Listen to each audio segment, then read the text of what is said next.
Donc, oui, normalement, je suis donc un chercheur au CNRS, un préhistorien qui s'intéresse à une matière invisible en fouille, qui est le sel, mais qui touche, même si l'objet de la recherche est invisible en fouille, on ne le voit pas, on peut quand même l'approcher par des moyens complètement indirects, que ce soit les analyses physico-chimiques, les structures qui permettent la production du sel, des systèmes d'échange avec les contreparties du sel.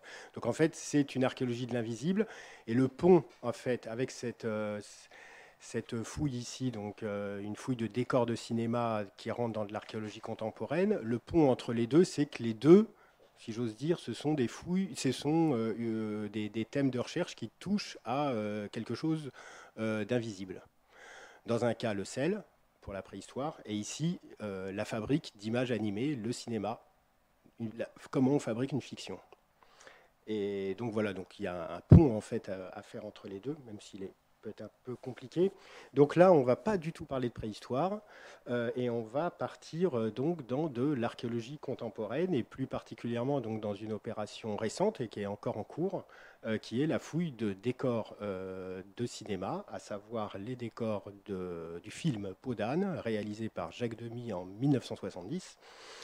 Un film qui est rentré, j'allais dire, qui est devenu un peu mythique dans le panorama du cinéma national, qui est un film, moi que je dis, un film transgénérationnel. C'est un film c'est un film qui se transmet de génération en génération. C'est un film qui, malgré ses aujourd'hui 48 ans d'existence, est toujours reprogrammé à chaque Noël, quand même, sur une télé ou une autre, un câble ou un autre.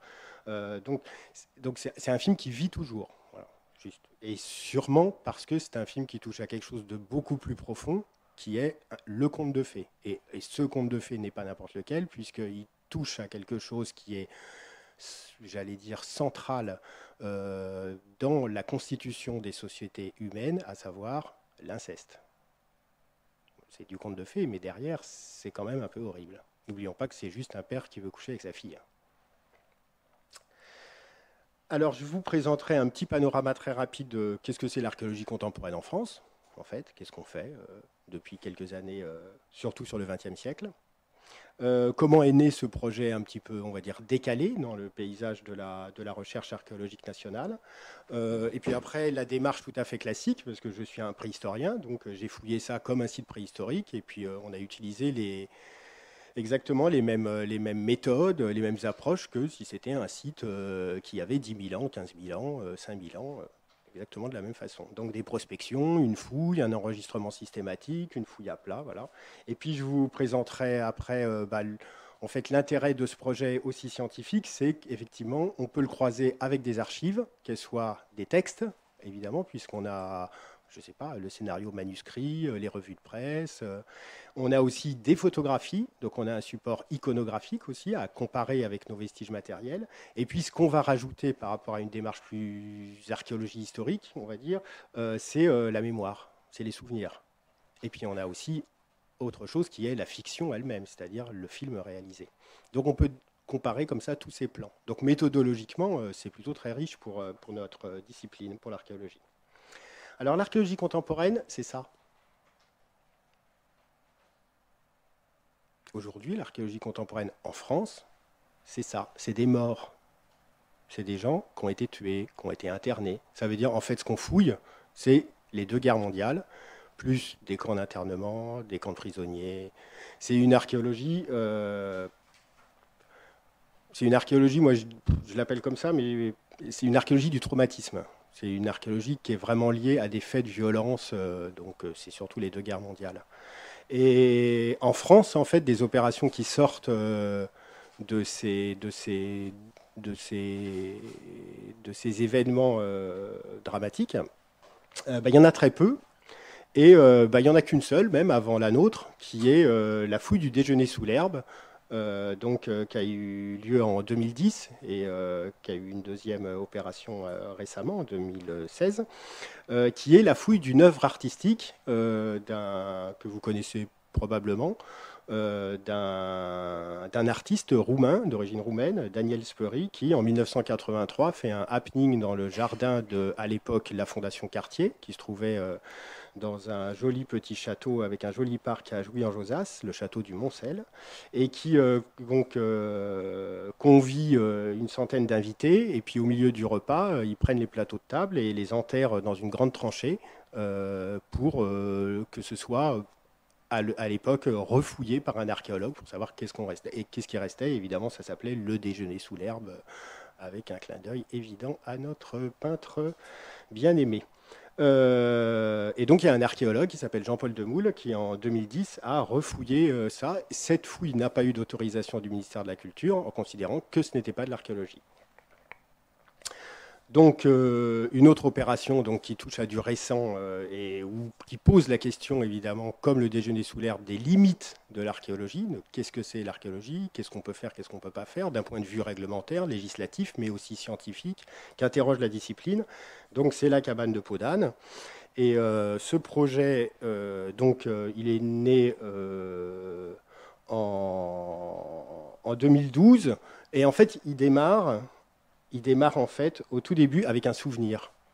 Il démarre avec, comme disait Bruno Latour, il démarre à une machine à café. La science, ça se fait pas sur un microscope, au-dessus d'un microscope en fait. En fait, la science, ça se fait à une machine à café, ça se fait à une cafétéria. La science, c'est du social, c'est des relations humaines, c'est des gens qui se rencontrent. Mais aussi, que ce soit en archéologie, en biologie moléculaire, en physique nucléaire, c'est des rapports humains.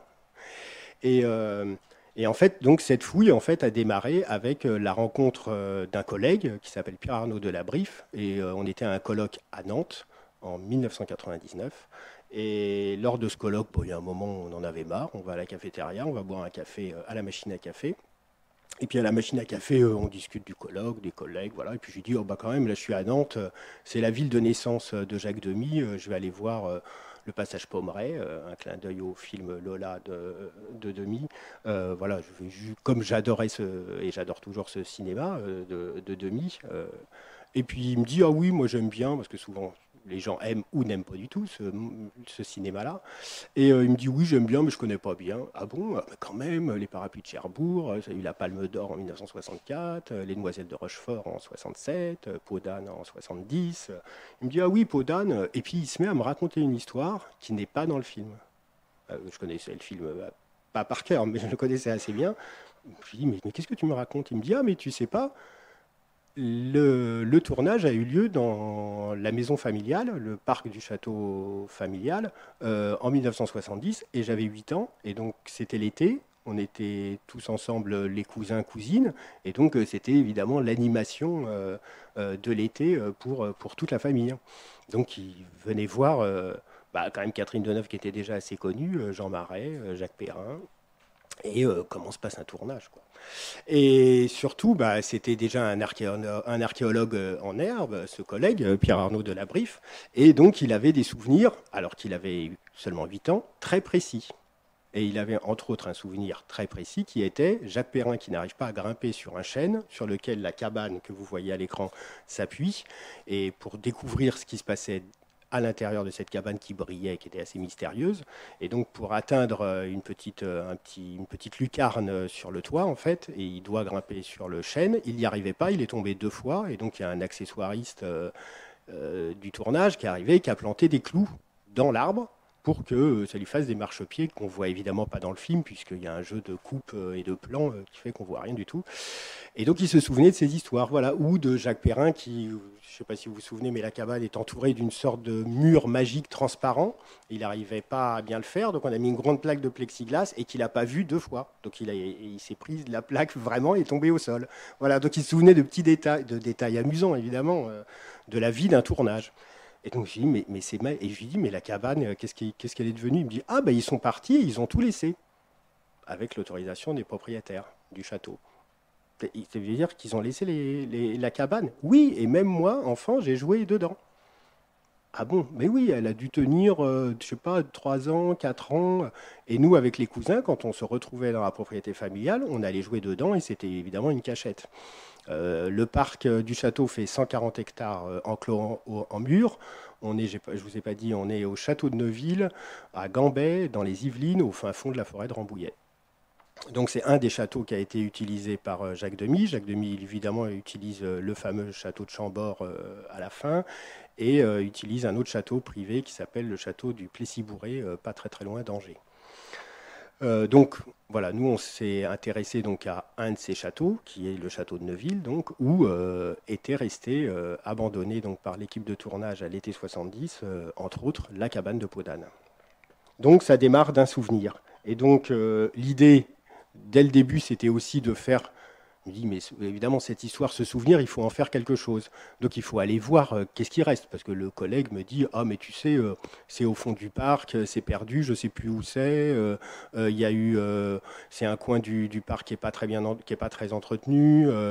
Ils font des chasses privées dans le parc. Il y a eu la tempête de 1999, surtout, qui a beaucoup ruiné le parc du château. Donc il me dit, je ne suis pas du tout sûr qu'on va retrouver quelque chose, quoi. Et puis c'était un décor de cinéma, c'est pas une maison avec du béton, hein. Mais elle avait quand même tenu 3-4 ans. C'était son souvenir, jusqu'à ce que la maison se mette à vriller. Et donc les parents ont interdit à ce moment-là, donc autour de 1974, 73-74, ont interdit les enfants d'aller y jouer, par peur d'accident, et ont demandé aux gens qui géraient la forêt d'abattre la cabane. Voilà. Et depuis, plus de nouvelles de la cabane. Donc l'idée, c'était d'aller à la recherche en fait de tous les lieux de tournage qu'avait pu utiliser Jacques Demy à l'intérieur de ce château, puisqu'il y avait la cabane, mais il y avait aussi dans une autre zone du parc, pas très loin, le repère de la fée. Donc c'est là où Delphine Seyrig, où il y a le fameux téléphone de Delphine Seyrig, et puis il y a un daim qui passe, où elle change de toilette comme par magie devant un grand miroir, où elle donne ses fameux conseils à sa filleule, mais non ma fille, mais non ma filleule, on n'épouse pas son papa. Et puis il y a aussi toute la scène du banquet, il y a une scène de village paysan en fait, avec un grand banquet qui reçoit le prince. Et en fait c'est la ferme fortifiée 15e siècle, attenante au château Louis XVIIe, qui a été utilisée par Jacques Demy. Donc l'idée c'était d'aller parcourir tout le château avec évidemment le film en tête et d'essayer de repérer des endroits. Et puis évidemment, il y avait des endroits très faciles comme la ferme que vous voyez au centre. Donc vous voyez une image du film. Je vous le montre là. Voilà. Donc ça c'est une image du film. Voilà. Et puis la ferme aujourd'hui c'est ça. Donc évidemment, il y a beaucoup de choses qui ont disparu. Il y avait énormément de choses fausses, évidemment, fabriquées par l'équipe de tournage, qui ont disparu, mais on reconnaît bien les façades et d'autres espaces. Et ce qui est rigolo, c'est que donc, maintenant, ce château est utilisé, entre autres, pour location à des tournages, entre autres Top Chef, les concours de pâtissiers qui s'enchaînent sur les chaînes de nos chaînes préférées, qui est aussi utilisé pour des tournages. Donc il y a eu le dernier Cyrano de Bergerac, le premier film, c'était La vie de château qui avait en location pour le château, ce château, donc qui a vécu en fait de location de tournage parce qu'il n'est qu'à 50 km de Paris, donc ça coûtait moins cher aux productions et puis c'était un bel espace, donc voilà. Donc il vivait comme ça pour restaurer le château par les locations, mais il est aussi énormément loué pour des shootings photos, genre vente privée, qui font du shooting photo sur des mannequins ou tout ce que vous voulez. Et puis aussi évidemment des locations pour des mariages.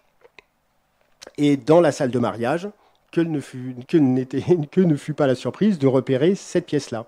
Et cette pièce-là, c'est une sorte de trône en plâtre qui est dans un coin de la pièce. Je me dis, je connais ce truc. Et c'est ça. C'est le trône qu'on voit ici derrière Jacques Perrin, et qui a été abandonné aussi par l'équipe de tournage. Et ce trône a été réutilisé par les propriétaires. Et c'est juste une pièce de décoration dans la salle de mariage où personne, évidemment, ne reconnaît que c'est un élément, évidemment, de décor de cinéma et qui n'a quasiment pas été utilisé par Jacques Demy, parce que normalement, Perrin devait s'asseoir dessus. Donc les décorateurs avaient fabriqué cette chaise, cette espèce de trône, évidemment, ossature bois, grillage métal et du plâtre par-dessus, et après du stuc pour faire les décorations. Mais en fait, l'assise du trône était trop basse, donc dans le banquet, il était trop petit. Donc en fait, ils l'ont mis à l'arrière, et puis c'est assis sur une belle chaise comme les autres convives. Voilà. Donc on le voit apparaître, mais un dixième de seconde dans le film, hein, c'est très très court.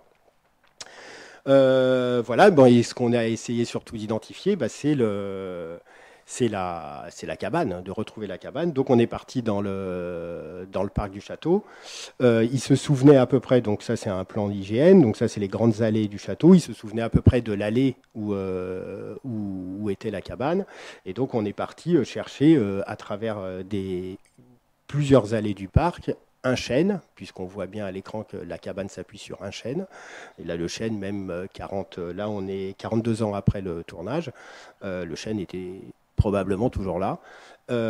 Donc un chêne avec des clous plantés dedans. Et bah, comme on est têtu, comme tous les archéologues souvent, on a retrouvé évidemment ce chêne avec ses clous. Et voilà un clou, c'est pour vous dire que c'est petit, puisque l'arbre, plus de 40 ans après, quasiment 50 ans, bah, il a continué sa croissance. Et ce que fait un arbre, bah, c'est il mange le clou, en fait, hein, il l'intègre dans sa structure. Ce qu'on a pu aussi repérer après, dès qu'on avait trouvé le clou, par exemple cet arbre là où vous voyez une sorte de stress le fût de chêne, et en fait c'est probablement un ancien cerclage. Donc en fait ils avaient cerclé l'arbre il y a 40 ans pour attacher un câble pour maintenir la cabane debout.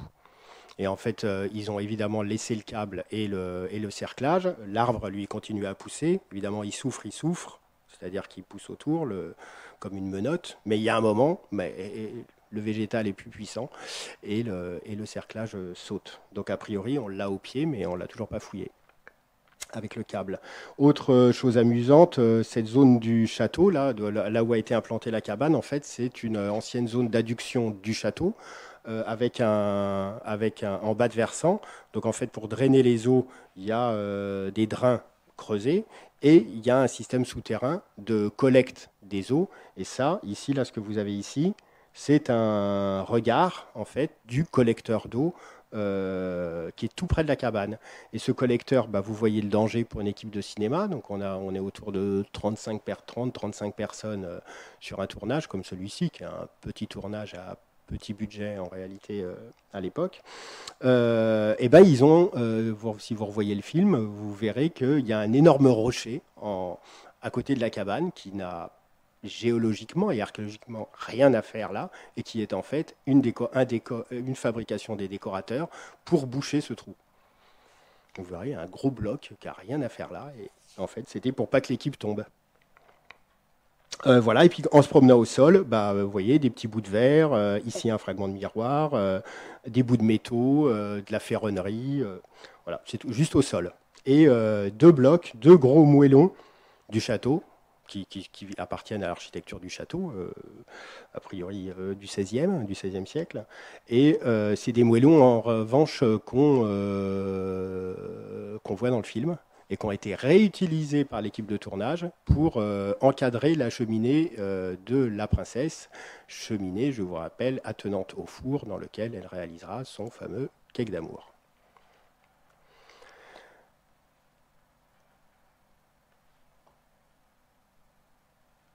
Autre lieu, mais je ne vais pas m'attarder parce que sinon je vais être trop bavard. Pas très loin de la cabane, il y a une autre zone qui a été utilisée, donc c'est le repère de la fée.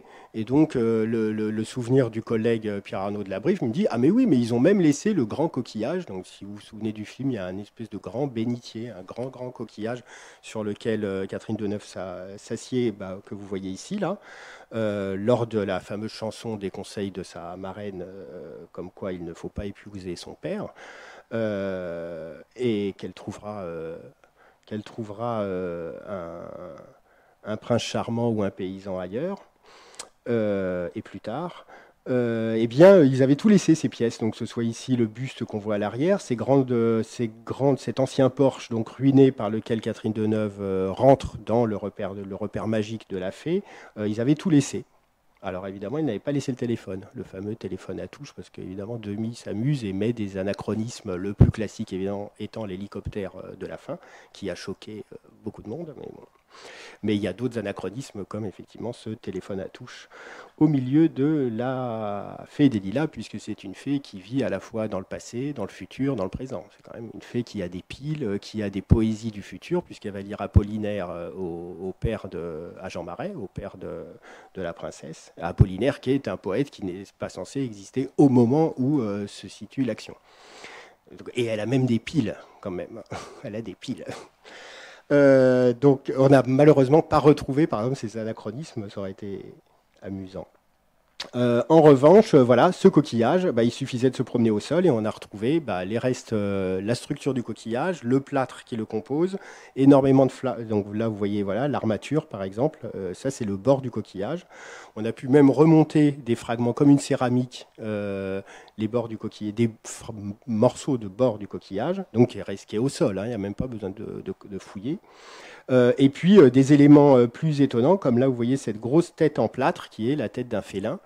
Alors c'était très étonnant parce que cette tête, donc on va dire de félin de type, je sais pas, un lion, un tigre, une lionne plutôt, en revoyant toutes les images du film, on ne la voit pas. Et donc on a refait toutes les images, on a regardé les piliers, on a tout. En fait, elle n'existe pas.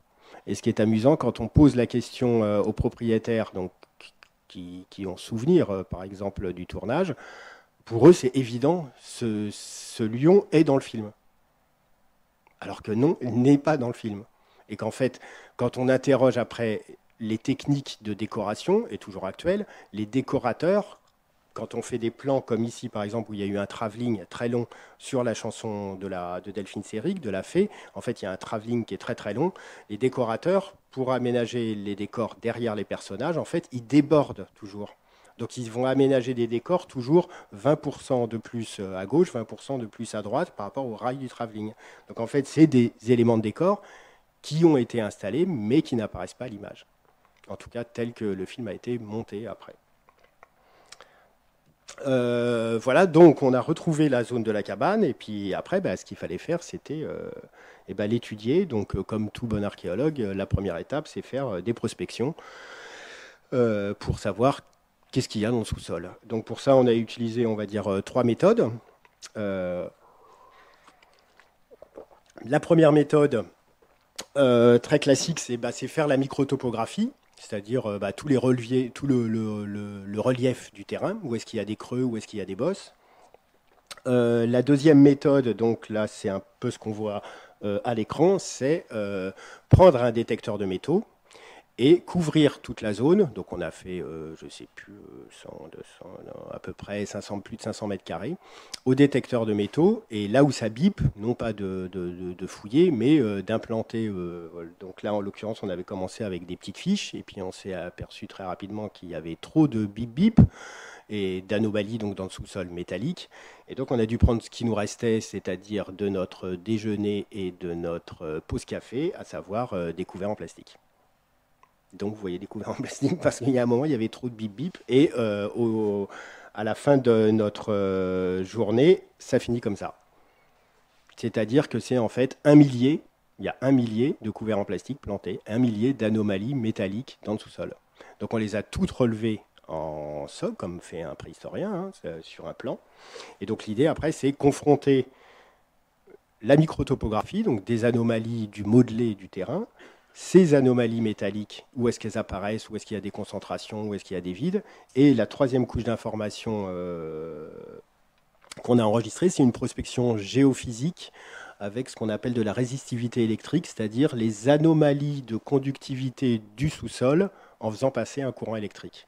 S'il y a un mur entre les deux électrodes, le courant va moins bien passer que s'il y a eu par exemple une fosse ou un trou qui renferme un matériau bien plus organique, bien plus humide, donc bien plus conducteur. Et donc, vous voyez ce que je veux dire, si on cartographie comme ça toute une zone, on aura des zones plus conductrices que d'autres. Et donc, on va pouvoir identifier des anomalies. Et donc, vous avez ici le bilan, si j'ose dire, cartographique de tout. Ça, c'est la grande allée par laquelle arrivera le carrosse qui viendra commander le cake d'amour. Ici, vous avez l'arbre sur lequel s'appuie la cabane. Ici, vous avez les 2 blocs qu'on voit à l'écran. Donc la cabane est quelque part ici, mais on ne sait pas où. Moi, je ne sais pas. L'idée, là, c'est de fouiller. Ça, c'est le chêne sur lequel la cabane s'appuie. Ça, c'est les 2 gros blocs donc, qui deux moellons cubiques qui apparaissent comme décor autour de la cheminée dans la cabane. Ça, c'est la grande allée donc, par lequel le carrosse, dans le film, on voit un carrosse arriver et commander le cake d'amour à la princesse. Voilà, donc ça, c'est les arbres, les ronds verts qu'on a relevés. Tous les petits points, c'est les anomalies métalliques. Ça veut dire un bip. Ça ne veut pas dire ce qu'il y a dessous. Ça veut juste dire qu'il y a une pièce métallique dessous. Et ça, ce que vous voyez en orange, dans tout ce qui est coloré, c'est la prospection géophysique.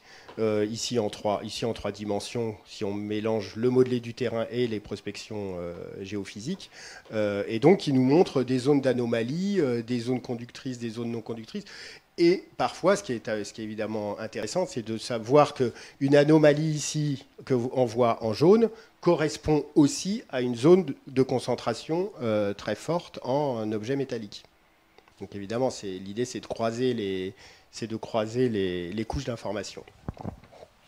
Donc tout ça, c'est fait pour quoi ? C'est fait pour implanter la fouille, savoir où est-ce qu'on va fouiller, parce que ça ne nous donne pas de plan de la cabane, on ne sait rien. Hein. Donc si on s'amuse avec le film, donc ça sort pas bien, c'est pas grave.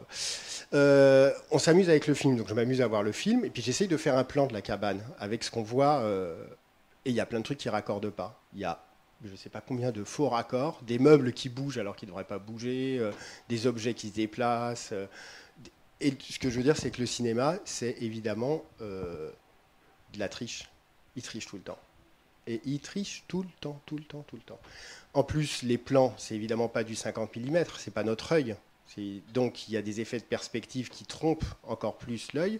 C'est pas évidemment fait à hauteur d'homme, mais souvent pour donner une dimension beaucoup plus importante, c'est fait beaucoup plus proche du sol, donc avec des effets de grand angle du 35 mm, donc qui agrandissent, qui donnent une impression de volume qui, dans la réalité, n'existe pas. Donc rien qu'en regardant le film, je m'étais amusé ici, donc c'est l'allée, et puis à faire un plan de la cabane, de ce qu'on voyait à travers seulement la fiction, à travers le film. Dans le film, si la cabane est rectangulaire, on ne voit que deux parois du film, de la cabane, et les deux autres parois, à l'arrière et sur le côté gauche, on va dire, n'apparaissent pas du tout. Donc on ne les voit pas. Or, c'est autour de ces deux parois-là, de la cabane, et surtout c'est l'arrière, qui a le maximum d'anomalies métalliques. Donc on s'est dit, ah mais ça c'est bien, il devait y avoir une zone technique, donc qui est cachée derrière la cabane, qu'on ne voit pas à l'écran, et c'est là où les techniciens mettaient leur matériel, ou en tout cas il se passe quelque chose. Donc voilà, donc l'idée c'était de faire des tranchées comme ça, et puis en fait aujourd'hui on a quasiment tout ouvert et on a tout fouillé. Et je vous dis même là, oui, non, je ne vous dis pas encore. Donc voilà, donc on implante la fouille comme ça, avec l'hypothèse, c'était une cabane comme ça, sachant qu'à partir du film, c'est absolument quasiment impossible de dire si la cabane mesure 6,22 m ou 6,72 m. Ok, on sait, elle mesure entre 5 et 7 mètres, on va dire, de façade. Mais en revanche, avoir une dimension exacte, on ne l'a pas. Donc on n'a pas les angles de la cabane. Ce qu'on cherchait avec la prospection géophysique aussi, c'était des anomalies de type, ce que cherchent tous les archéologues qui font, j'allais dire, de l'ancien, c'est des trous de poteaux, c'est-à-dire des fondations, là où on a implanté les fondations. Et la prospection géophysique, s'il y avait eu des trous de poteaux, nous les aurait normalement sortis, et on ne les a pas.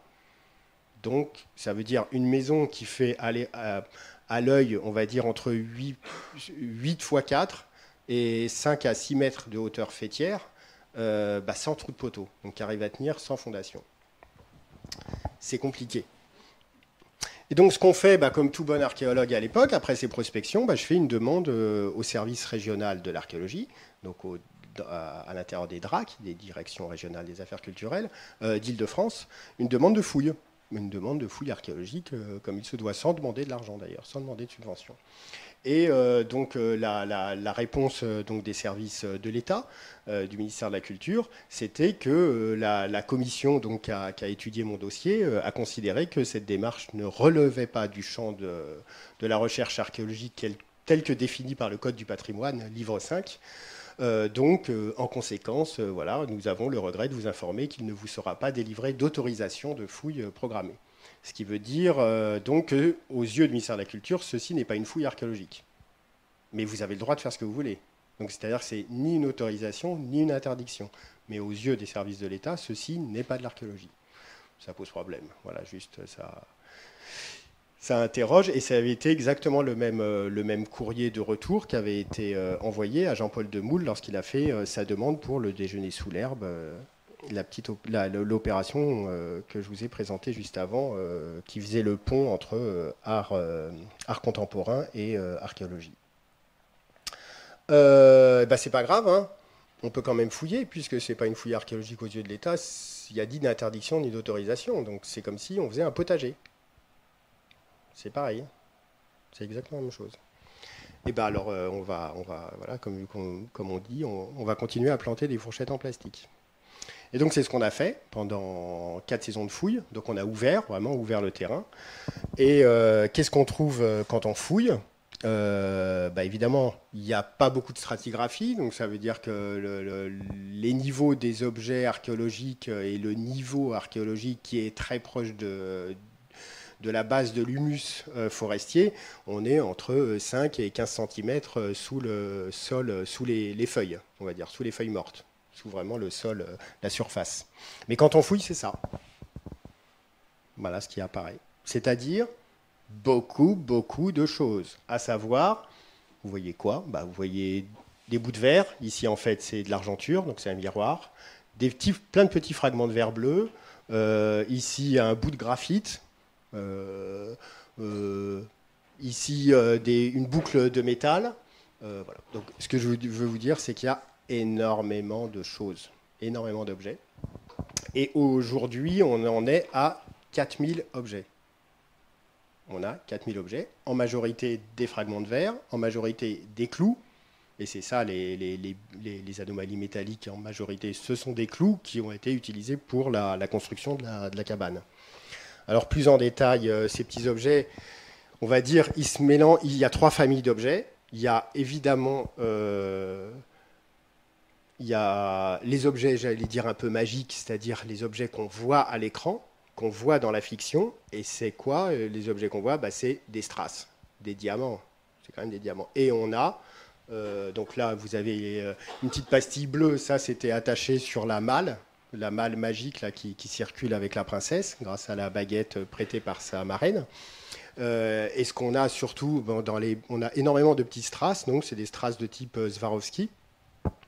Et on a des strass en fait avec des perforations qui sont des strass cousus sur des costumes. Et en fait, en confrontant à l'image, ce qu'on a, on a des fragments de la robe couleur soleil de Catherine Deneuve.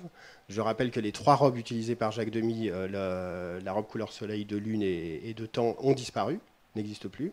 Que celles qui ont été exposées à la Cinémathèque lors de la rétrospective de Demy, ce sont des répliques qui ont été faites par sa fille, en fait, Rosalie Varda, qui est costumière de formation. Et donc ces robes ont disparu. Donc nous avons les seuls restes matériels de ces fameuses robes qui ont fait rêver tant de jeunes filles et aussi de garçons, et qui continuent même souvent à faire rêver les gens. Donc voilà, donc on a les éléments de costume, quelques éléments de costume, pas mal de strass, donc ça c'est des éléments qui sont posés sur les décors. On a aussi évidemment tout ce qui est lié au matériel technique. Le matériel technique étant, ça peut être des gros étais en métal qui ont servi à la construction de la maison. Le matériel technique, c'est aussi, en fait, je vous montrerai après, c'est ces verres bleus, où on en a eu plus de 500, et on s'est vraiment demandé, mais qu'est-ce que c'est que ces fragments de verre bleu? Des fragments de plexiglas, en fait, ça, c'est les vitres de la cabane. Énormément de fragments d'enduit ou de plâtre, qui sont les décorations ajoutées par les décorateurs sur l'intérieur de la cabane. Voilà, alors je continue. Et puis, voilà, des choses plus amusantes comme des fragments de bouteilles. Et en fait, en analysant le verre, on s'est aperçu que ça ne pouvait pas être un verre alimentaire, c'est-à-dire c'est pas une bouteille ni de bière, ni d'eau à boire, mais c'est une bouteille de produits chimiques qu'on n'est pas arrivé à identifier. C'est-à-dire que ça, c'est pas un verre alimentaire, c'est pas un verre dans lequel on peut mettre quelque chose qu'on va consommer. Et on ne sait toujours pas ce qu'il y avait dedans. Voilà, des clous, vous voyez là, un grand clou, et puis ici un petit strass au milieu, donc il y a des associations, énormément de fragments de miroirs. Alors on s'est amusé à collecter, alors faut vraiment avoir bien le film en tête, mais au moment où Catherine Deneuve, la princesse, donc rentre dans la cabane, parce qu'on va lui dire, donc, la charmante sorte de sorcière donc, qui crache des crapauds, qui lui dit bah, va t'installer au fond des bois, il y a une hutte, puisque ça s'appelle la hutte en fait, même dans le scénario manuscrit de Demy. Elle rentre dedans, elle voit un miroir au sol, elle lève le miroir, elle voit une araignée, elle a super peur, elle lâche le miroir et le miroir se brise. Et il y a à peu près à l'écran une trentaine de fragments de miroirs. Et donc nous, évidemment, le jeu, c'était d'essayer de raccrocher les éléments de miroir qu'on a, sachant qu'on en a bien plus que ceux qu'on voit à l'écran, avec ceux qui sont à l'écran. Et il y en a une petite dizaine qui collent, mais parfaitement. Ce qui veut dire qu'avec le nombre de fragments que nous, de miroirs qu'on a, et avec leur remontage, on peut savoir combien de fois ils ont refait le plan. C'est logique. Voilà, donc c'est des choses amusantes comme ça. Ben voilà les fameuses strass, la cousue. Là, il y a deux perforations, je ne sais pas si on les voit bien, deux perforations qui sont des strass donc, qui étaient cousues sur le plastron de la robe couleur soleil de Catherine Deneuve. Des scotch rouges. Alors les scotch rouges, c'est ce qu'utilisaient les électriciens. Donc c'est pour fixer les câbles au sol, entre autres, ou les câbles entre eux. Et puis ce qu'aiment les archéologues, ben, c'est aussi les monnaies. Pourquoi tu t'en vas? Voilà, reviens. Et le plaisir, évidemment, pour un archéologue de trouver une pièce de 10 centimes de francs datée de 1964.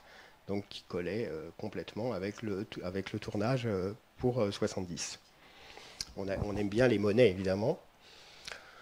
Et puis voilà, ce qui brille et les associations. Voilà, je vous montre on a des perles en plastique aussi tubulaires. Voilà, donc je vous montre ce qui brille et en même temps ce qui est tout rouillé. Donc ce qui est amusant, c'est l'association des deux, évidemment. Donc des clous tout rouillés. Ici, c'est un marteau de tapissier. Donc la tête d'un marteau de tapissier et le marteau a cassé. Et donc il est resté la tête. En revanche, on n'a pas retrouvé le manche. Mais là, vous avez le manche qui démarre. Et là, un marteau de tapissier, donc complètement pris par la rouille. Je continue, voilà. Donc aujourd'hui, comme on a fouillé ça comme une fouille préhistorique, on a tout relevé, tout enregistré, et on a 4000 objets aujourd'hui. Ces 4000 objets, ici vous avez le chêne sur lequel s'appuie la cabane, ici les deux gros blocs, et puis voilà, donc je ne sais pas si vous voyez, mais il y a 4000 petits objets qu'on a tous dessinés à l'échelle, avec les orientations des clous, les pointes de clous, les têtes de clous. Voilà. Et donc l'idée... Après, on a des processus comme donc on peut faire de l'analyse spatiale, c'est-à-dire la répartition du matériel. On espérait qu'elle nous informe, entre autres, sur le plan de la cabane, parce que pour l'instant, on n'a pas la cabane. On a énormément de matériel, on a des zones de densité, mais on n'a pas la cabane. Donc, on s'aperçoit en faisant, donc ça s'appelle des cartes de chaleur ou des cartes de densité. Donc, c'est la densité de matériel au centimètre carré, qu'il y a des zones évidemment de vide et des zones de plein. Et les zones de vide et les zones de plein, ça sert entre autres, par exemple, à mettre en évidence que les archéologues aiment bien, surtout les préhistoriens, qu'on appelle des effets de paroi. Les effets de paroi, c'est si vous jetez, je ne sais pas quoi, moi, même des grains de riz, vous prenez des grains de riz contre un mur, vous jetez des grains de riz, les grains de riz vont tomber d'une certaine façon. Si le mur disparaît et les grains de riz n'ont pas trop été déplacés, grâce à la répartition des grains de riz, vous saurez qu'il y avait un mur, parce que sinon ils ne pouvaient pas se répartir de cette façon. Donc c'est ce que font par exemple la police criminelle et en gendarmerie nationale, il y a 2 spécialistes en France qui sont à Pontoise et qui sont spécialisés sur les projections de sang et qui étudient de la même façon les gouttes de sang, comment elles se projettent. Donc voilà, on voit ça dans les séries télévisées, mais je veux dire, il y a des deux vrais professionnels de la gendarmerie qui travaillent sur les types de répartition, et on sait par le type de projection, les tailles des tâches, leur distribution, si le coup a été porté comme ci, comme ça, plutôt puissant, pas puissant, à gauche, à droite, en haut, en bas. Voilà. Donc les archéologues, ils font la même chose, avec d'autres matériaux. Et donc là, par exemple, vous voyez qu'il y a un truc qui se dessine. Je sais pas, ça se voit, on voit une zone de concentration. Et donc ça, c'est ce que nous, on appelle un effet de paroi. Or, qu'est-ce qu'on trouve à l'intérieur de cet effet de paroi? Ici, des structures étranges. ces structures étranges, eh bien, sont en fait ce que cherchent les archéologues souvent, des trous de poteaux, mais pas des poteaux, des piquets, c'est-à-dire des tout petits piquets. C'est vraiment très petit. Et il y en a même un ici qui a encore un clou planté dedans. Donc le piquet a disparu, le bois a été le bois disparaît très vite. Le bois a disparu, en revanche, il reste le clou à l'intérieur. Et donc on s'est demandé, mais c'est quoi cette répartition comment ça tient? C'est-à-dire, comment ces clous, comment ces petits piquets sont utilisés pour faire tenir ça? Parce que c'est ça qu'on cherche, c'est ça qu'on fouille. Donc vous voyez la taille, alors ok, c'est évidemment, ça c'est comme nous le montre le cinéma. C'est-à-dire que c'est pas c'est truqué, c'est en même temps c'est une réalité qui est celle de la fiction, mais vous voyez la hauteur de nos petites oies et tout, c'est évidemment pris à niveau de sol, c'est du 35 mm, donc évidemment tout paraît plus grand, vous voyez la taille du prince de Perrin, tout paraît géant, quoi. Évidemment, c'est pas aussi géant. Mais il n'empêche que c'est une grosse structure. Donc comment se tient cette structure-là avec les petits piquets qu'on a vus? Donc on les a fouillés, ces petits piquets, et puis vous voyez, et on s'est aperçu en fait qu'ils étaient parfois pas droits, mais inclinés, et qu'ils étaient plutôt petits. Donc là, ouais, vous avez toute une famille de piquets, et on s'est vraiment interrogé sur mais comment ça fonctionne, et en fait, a priori, c'est exactement, je ne sais pas si vous avez déjà regardé comment tient un chapiteau de cirque, avec vous voyez, les grands cordages qui partent du mât, et puis ils tiennent avec des systèmes de deux bois posés en biais, qui tiennent le câble, et un autre câble dans l'autre sens qui sert à la tension. Un chapiteau de cirque. Et en fait, c'est ça, c'est des attaches de type chapiteau. Donc il n'y a pas de fondation, comme un chapiteau.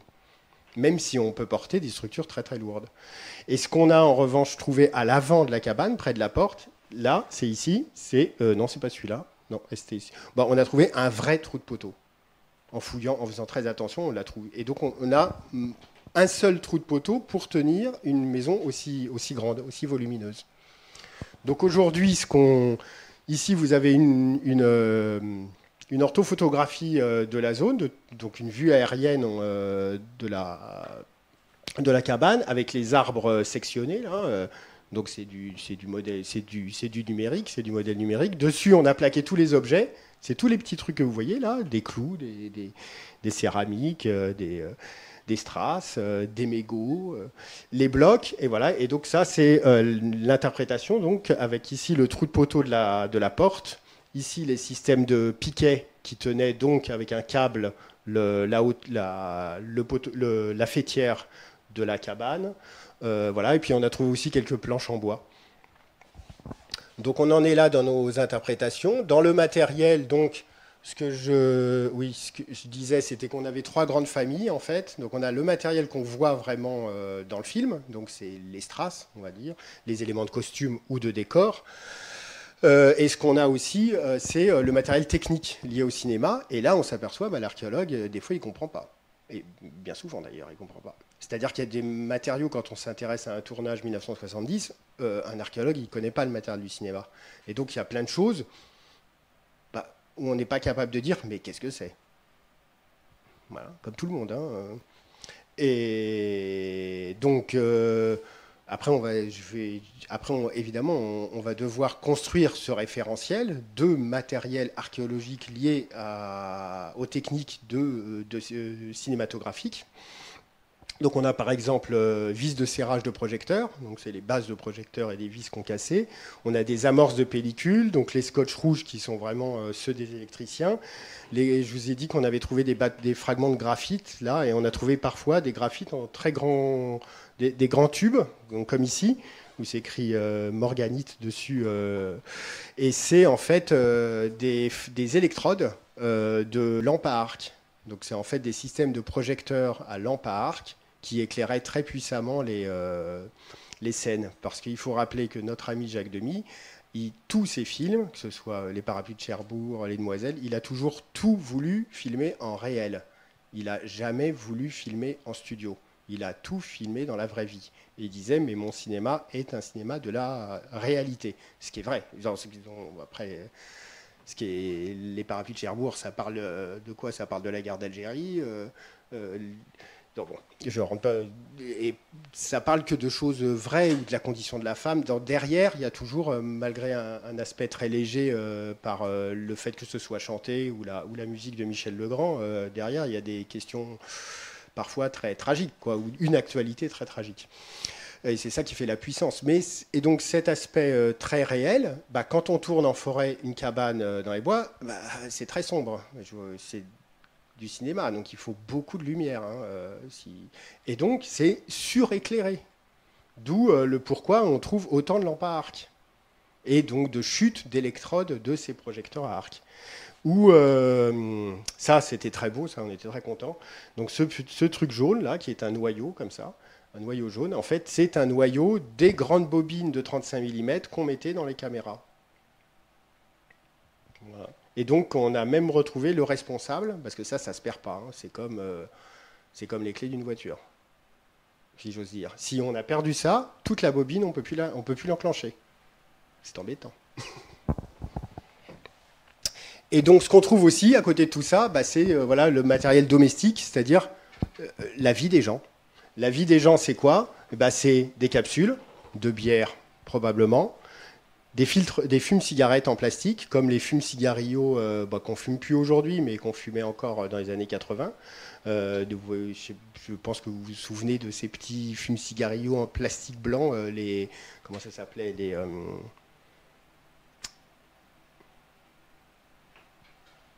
non, oui, les cafés crème. Non, ça ne dit rien à personne. Il n'y a pas assez de fumeurs. Donc les cafés crème, c'était des petits cigarillos qui étaient dans une boîte métallique et qui étaient avec ce petit fume-cigarette dessus. Et puis ça, des mégots de cigarettes de type américaine. Là, des mégots, les filtres, le filtre du mégot sans son emballage, seulement la partie interne du filtre de la cigarette. Et puis une bouteille de Pepsi complète.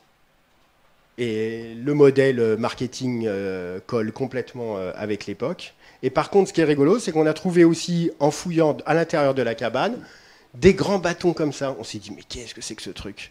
Et évidemment, ce sont des bâtons de sucette. Et ces bâtons de sucette, en fait, il semblerait, en croisant avec, et c'est le jeu archéologique, hein, en croisant avec les souvenirs, que ce soit des gens du tournage ou de la réoccupation de la cabane, je vous rappelle, par des enfants du château, ben c'est les enfants du château. Et qui disaient, mais oui, moi je me souviens, on fumait même des Pierrot gourmands au caramel. Et j'ai regardé après les types de bâtons qui étaient utilisés par Pierrot gourmand pour fabriquer, et en fait ils sont tous dentelés, ils sont tous crénelés. On ne les fait plus comme ça maintenant. Et donc il y a une typologie du bâton de sucette à faire, évidemment, et ça colle avec entre 70 et 74. Dans les matériaux plus compliqués qu'on a eu du mal à comprendre, c'est ce que je vous ai dit, voilà, c'est tous ces verres bleus. Donc on en a, je ne sais plus de 500. Donc on s'est demandé ce que c'était. Et puis une des hypothèses au départ, c'était que c'était des flashs en fait pour la script. La script, donc, c'est la mémoire du film. C'est elle qui enregistre tout et puis qui va faire les raccords entre les jours de tournage en disant ah bah oui, toi t'étais habillé comme ça, tu avais des chaussures trucs, il faut absolument que cette position c'était ça. Donc c'est elle qui fait la mémoire de tous les plans. Et pour avoir cette mémoire, ce qu'elle fait, et à l'époque ça existait déjà, c'était des polaroïdes. Aujourd'hui on fait des vidéos. On filme le tournage en train de se faire pour pouvoir le raccrocher. Et donc, à l'époque, on faisait des polaroïdes. Donc, on s'est dit, mais c'est les flashs.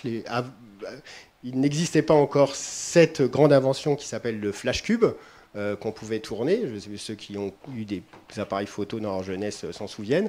Et on était juste avant le flash cube. Et donc, on était encore avec des petites flashs magnésium.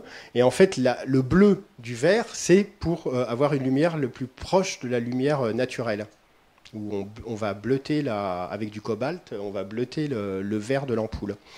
Et donc on était parti pour ça, mais on a fait quelques remontages, c'est très compliqué à remonter, c'est très très fin, et on s'est aperçu qu'on avait des globes beaucoup plus importants que ça. Et donc en fait, c'est ça qu'on a. Et ça, c'est ce qu'on appelle des floudes, et c'est pas du tout des lampes de script, mais c'est des lampes de projecteur qui étaient utilisées à l'époque pour éclairer de façon très puissante les scènes, le tournage. Et ces lampes étaient très fragiles. Et surtout, elles surchauffaient énormément. Et souvent, elles explosaient.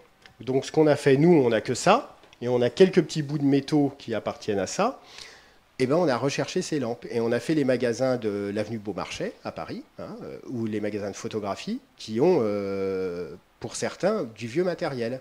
Et on leur a demandé, mais est-ce que vous avez des vieilles ampoules des années, fin des années 60, début 70 Et ils nous en ont trouvé. On a acheté cette lampe. On en a acheté 2 même. C'est pour vous montrer la démarche en fait. On a pris cette lampe en disant bon, ça colle, c'est-à-dire que ça colle en les formes du globe, ça colle avec notre matériel archéologique. On l'a cassé, on a compté les fragments, on a compté le poids des fragments de verre et on l'a comparé avec notre matériel archéologique. Comme ça, on sait qu'on a 500 fragments de verre bleu, mais en fait, en nombre minimum d'individus, ces 500 fragments ne correspondent qu'à, au maximum, 3 ampoules. Donc on a l'impression d'avoir énormément de choses. En fait, non. On n'a que 3 ampoules qui ont explosé, entre 2 et 3. Voilà, c'est pour vous montrer la démarche. Et effectivement, en explosant l'ampoule, donc ça c'est l'ampoule récente, si j'ose dire, on a retrouvé des pièces qu'on avait, nous, en fouille, comme ça, une espèce de petite goutte de verre fondu, plus une pièce métallique, comme ça, qu'on n'arrivait absolument pas à expliquer. En fait, on s'est aperçu que c'était la structure interne de la lampe, comme celle qui tient le filament, quoi. C'était les attaches de filament. Voilà, donc c'est juste pour vous montrer la démarche. Je continue. Une autre pièce étonnante, alors on l'a trouvée hors fouille, mais qui est quand même assez jolie, et je vous laisse deviner ce que c'est. Donc regardez et dites-moi ce que vous voyez.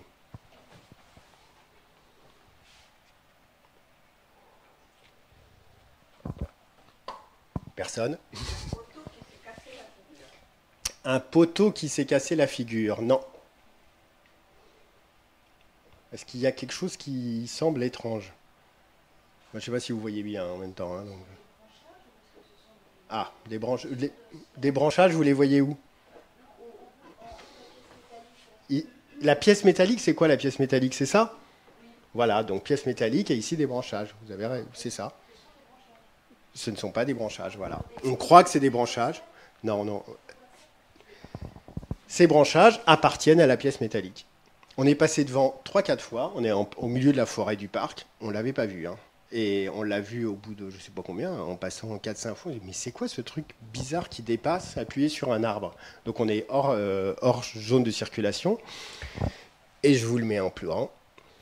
Cette pièce, en fait, qu'on ne voit pas très bien, c'est cette pièce-là. Une pièce qui fait 2 mètres de haut. C'est un cadre métallique. Ce sont des fausses branches en fer, soudées à l'arc sur une structure métallique. Et cette grande pièce, donc de 2 mètres de haut, avec un socle, des clous de fixation, un rail de fixation à l'intérieur, est le miroir, le cadre du miroir de Delphine Seyrig de La Fée. Si vous vous souvenez du film, elle change de toilette, elle passe de jaune à violet, avec un petit coup de baguette, devant un miroir qui est tout bleuté. Et c'est ce cadre de miroir qu'on a retrouvé. Donc il y a une pièce de 2 mètres de haut, qui est une pièce énorme, mais hors fouille, hors contexte. Donc un archéologue, il ne pourrait pas la dater. On ne peut pas la dater si on n'a pas la fouille, genre le film, pardon. Et on n'a plus les roses non plus attachées dessus. Donc en fait, l'archéologue, il serait démuni devant une pièce comme ça. Donc il pourrait deviner que c'est un cadre d'un miroir parce qu'effectivement, il y a la glissière pour mettre le miroir à l'intérieur. Bon. Mais après, de pouvoir la dater, il y a les soudures. On voit que ce n'est pas très propre. Mais en fait, tout le jeu là, de notre démarche, c'est de croiser ce qu'on a trouvé, c'est-à-dire nos 4000 objets, avec, entre autres, la mémoire, puisqu'on a encore des gens vivants aujourd'hui. Donc c'est ce qu'on a fait avec, entre autres, les acteurs, ils sont pas bons, ils n'ont pas de mémoire, ils font trop de choses. Ils voient pas les tournages en fait. Le cinéma, c'est très très compartimenté. Donc chacun a son boulot, a sa spécialité, et ne déborde jamais. Vraiment, c'est des fois un peu dur même. À tel point c'est compartimenté. Donc les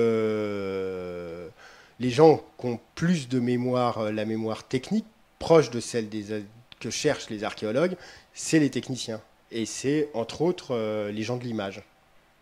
Et donc le chef opérateur. Donc là, on a retrouvé le chef opérateur de l'époque est mort, mais l'assistant du chef opérateur, lui, était bien vivant. Il a trouvé notre projet très amusant. Donc il est venu sur place 42 ans après le tournage. Il se souvenait de rien du tout. Il a dit, mais c'est pas possible, nous on laisse rien derrière nous, c'est-à-dire il peut pas y avoir des choses, vous devez rien trouver, nous on est des gens du cinéma, on est propre, on laisse des choses, même en 70, c'est pas, non, on a trouvé plein de choses, mais non, c'est pas possible. Et ce qui est amusant, c'est qu'il s'est baladé dans les bois, donc je lui ai pas dit où c'était, rien du tout. C'était avant d'ouvrir la fouille, hein. Donc on voyait rien, il n'y avait pas de zone de fouille, il y avait juste les blocs et on pouvait voir les clous.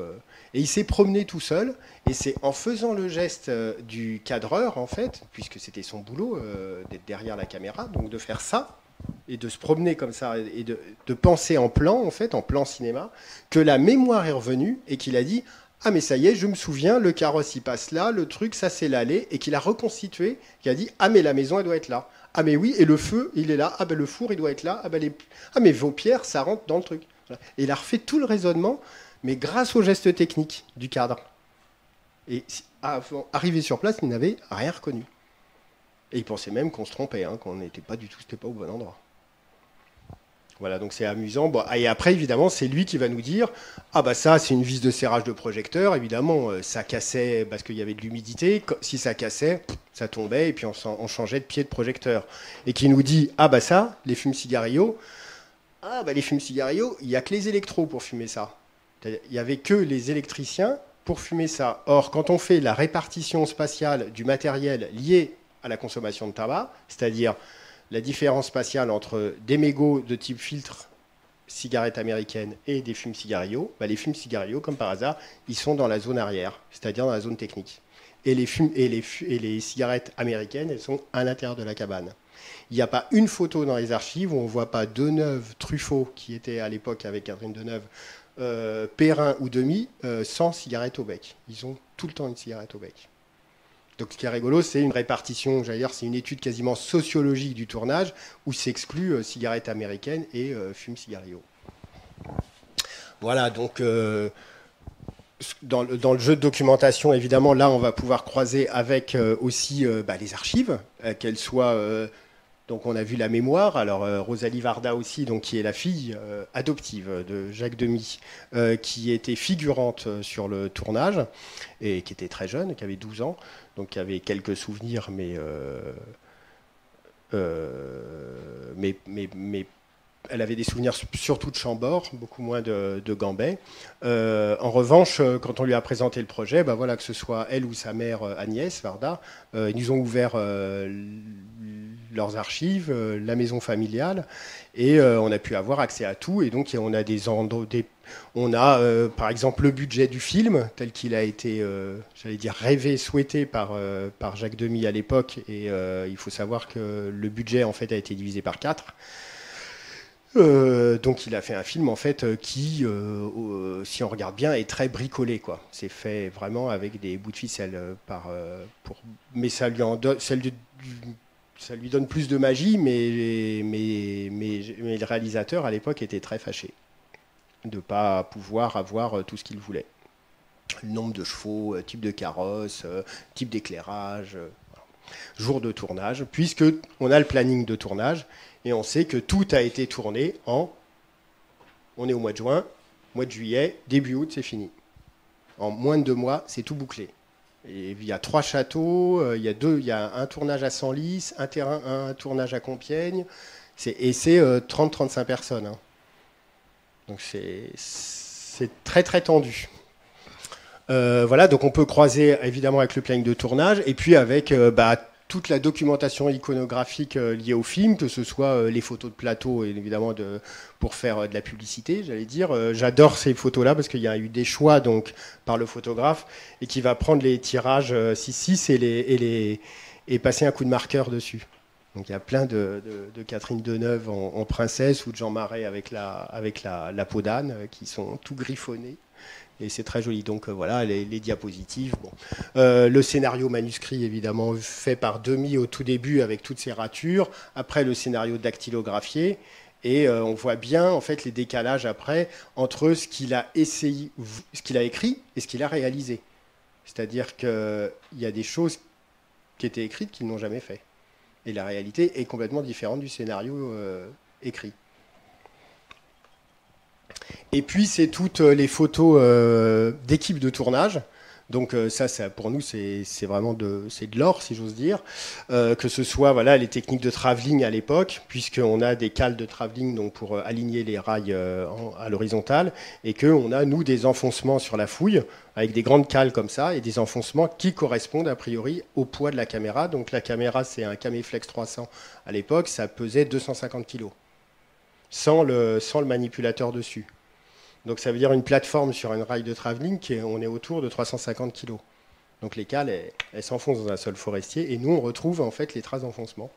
Autre chose rigolote, c'est les photos à l'époque, c'est du 24-36, donc c'est des pellicules, et si vous avez utilisé ce type de matériel, vous vous souvenez bien qu'il y avait la photo 0 et la photo 36, voire entre 0 et 1 et 36 et le bout de la pellicule, donc on faisait toujours des photos dans le vide pour amorcer sa pellicule.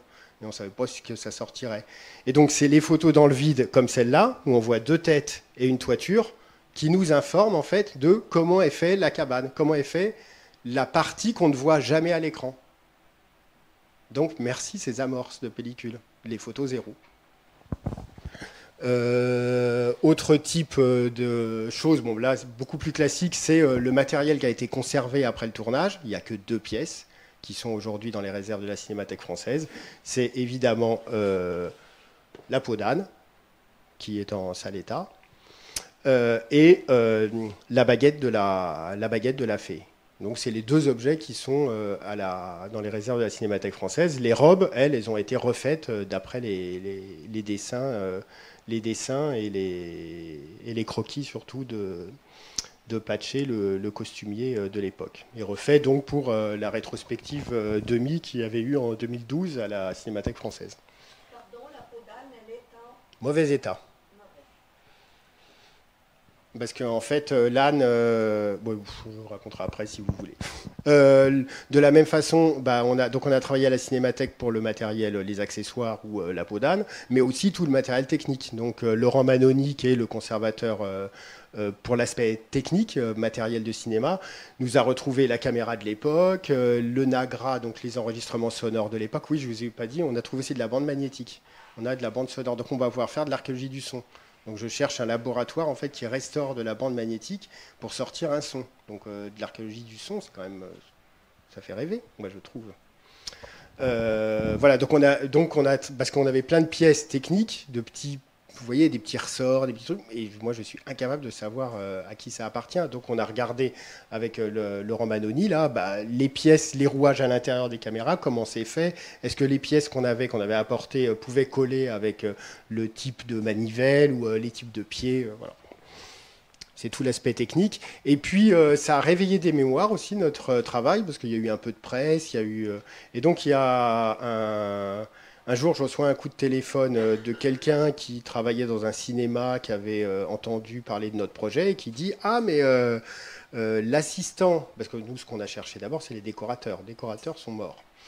Et qui me dit « Ah, mais mon grand-père était assistant décorateur sur le film Peau d'âne. Il nous a laissé, à nous les enfants, une malle qui est au grenier, mais j'ai jamais regardé dedans. Mais je crois qu'il y a eu des trucs parce qu'il a fait pas mal de choses avec Demy. Vous pourriez regarder dedans. » Il regarde dedans et il m'envoie des documents, mais de fou, pour moi en tout cas, qui sont des trucs centraux pour un cinéma qu'on appelle, pour quelqu'un qui fait du cinéma, ce sont les repérages. C'est-à-dire, c'est comme les prospecteurs en archéologie. C'est les gens qui découvrent les lieux et qui vont chercher un château où est-ce qu'on peut tourner avant que toute l'équipe débarque. Donc, ils font du repérage, ils font des photos, ils font des panoramas photos. On est au printemps 70. On a une vieille DS et ils vont tout reprendre en dessin et ils vont intégrer à l'intérieur de la façade des éléments de décor. Vous voyez ce que je veux dire? Ils vont tout imaginer. Et ce qu'ils nous trouvent comme pièce, c'est ça. La cabane telle qu'elle est imaginée. Et c'est métré au centimètre. Il nous met même sur la hauteur de l'herbe. Au moment où ils ont visité, l'herbe faisait 2 cm,67 cm. C'est hallucinant, la précision. Et on s'aperçoit, ce que nous avait dit Michel Agostini, donc l'assistant chef opérateur, qu'en fait, quand ils construisent la cabane, eh ben, il y a 2 parois, les 2 parois qu'on ne voit pas, nous, à l'écran, qu'on a cherché, qui étaient démontables, qui s'enlevaient, en fait. Pour le recul caméra, pour pouvoir tourner à l'intérieur, il fallait reculer, donc il y avait des parois qui s'enlevaient. Voilà. Et il y avait une partie du toit aussi qui s'enlevait. Quand on voit le prince qui regarde à l'intérieur depuis la lucarne, bah, en fait, il a fallu faire rentrer la caméra, donc il y avait tout un pan de la toiture qu'on pouvait démonter. Voilà, donc maintenant le jeu, c'est le retour avec toutes ces couches d'informations, c'est-à-dire 4000 objets archéologiques, des archives papier, texte, iconographiques, des souvenirs, même s'ils sont parfois pas très très précis, mais parfois ils le sont. Et la 4e couche, c'est le film, la fiction. Donc on a 4 sources d'informations. Et le jeu maintenant, c'est de les croiser. Et donc par exemple, on a fait une première confrontation avec l'assistant chef opérateur il n'y a pas très longtemps, qu'on a fait revenir et qu'on lui a montré, mais regarde tout ce qu'on a trouvé. Et qui avoue qu'effectivement, par exemple, ce noyau de 35 mm de pellicule, c'est de sa faute. C'est lui qui l'a perdu. Il y a maintenant 48 ans. Voilà. Et qui va pouvoir aussi diagnostiquer du matériel. Donc voilà, donc l'idée c'est là, dans la démarche, c'est vraiment de croiser ces 4 sources d'informations, et on s'aperçoit que ces 4 sources d'informations, archéologiques, iconographiques, textuelles, mémorielles et la fiction elle-même, ne se croisent jamais, toutes les 4 en même temps.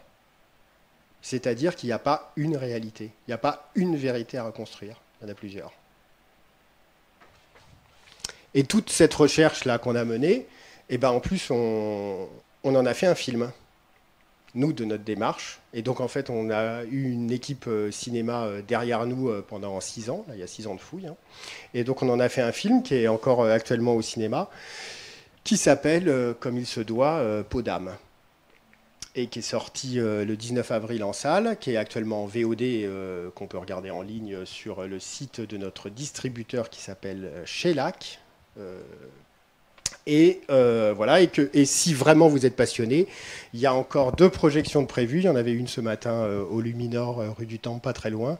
Et il y a 2 projections de prévues encore sur Paris, au Nouvel Odéon, le mardi 26 juin et le samedi 30 juin. Le mardi 26 juin à 20h et le samedi 30 juin à 16h.